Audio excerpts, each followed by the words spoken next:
আমরা প্রায় দেখি বাজারের মিষ্টির দোকানগুলো আমার হিন্দু ভাইদের। লালমনির হাটে মিষ্টির দোকান, দইয়ের দোকান কারা চালায়? হিন্দুরা চালায় না। তারপরে যে বারবার সব চুল কাটে যে নাপিত, অধিকাংশ নাপিতের দোকানে কারা? আমার হিন্দু ভাইরা। তা আপনি চুল কাটতে পারবেন কিনা? পারবেন কিনা বলেন? পারবেন। তার দোকান থেকে দই মিষ্টি কিনতে পারবেন কিনা? হ্যাঁ, আমার মুসলিম ভাইয়ের দোকান থাকলে ওইটার আমি বেশি প্রায়োরিটি দিব, ঠিক কিনা?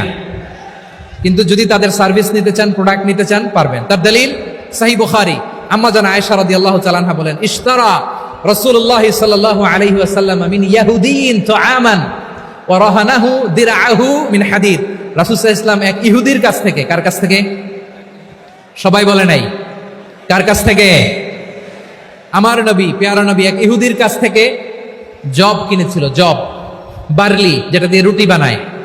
ওই জবের দাম দেওয়ার টাকা পয়সা নবীর কাছে ছিল না। ফলে নবী ওনার একটা পোশাককে মর্গেজ রেখেছিলেন, মর্গেজ, বন্ধক, যে এখন এটার দাম দিতে পারবো না, কয়েক কেজি বার্লি নিয়ে যাই আর বন্ধক হিসেবে আমার জামাটা রেখে গেলাম, যেই দিন দাম দিব ওই দিন জামাটা ছুটায় নিয়ে যাব। সুবহানাল্লাহ পড়বেন না? বাকিতে নিছিলেন, বাকিতে।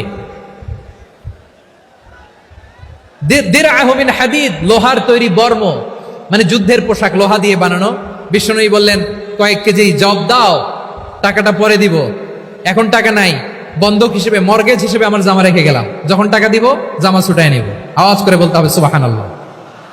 এ থেকে বোঝা গেল অমুসলিমদের সাথে ফিনান্সিয়াল ডিলিং করা যায়, অর্থনৈতিক লেনদেন করা যায়, কেনাবেচা করা যায়, প্রোডাক্ট কেনা যায়। এমনকি আমাদের মসজিদে নববীতে বারান্দায় আপনারা একটা অটোমেটিক ফ্লাইং আমব্রেলা দেখছেন? সূর্য যখন বাড়ে মসজিদে নববীর বারান্দায়, ইয়ার্ডের মধ্যে অটোমেটিক্যালি কিছু আমব্রেলা আছে, সাঁ করে খুলে যায়, আর সূর্যের তাপ লাগে না। আবার সন্ধ্যাবেলায় এই আমব্রেলাগুলো ওরা ক্লোজ করে ফেলে, দেখেন নাই না? দেখছেন?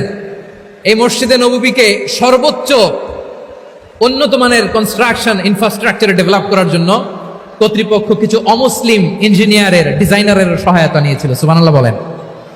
কোন দলিলের ভিত্তিতে? এই দলিলের ভিত্তিতে যে বিষ্ণু ইসা ইসলাম অমুসলিমদের সাথেও লেনদেন করেছেন। আওয়াজ করে বলতে হবে আল্লাহু আকবার।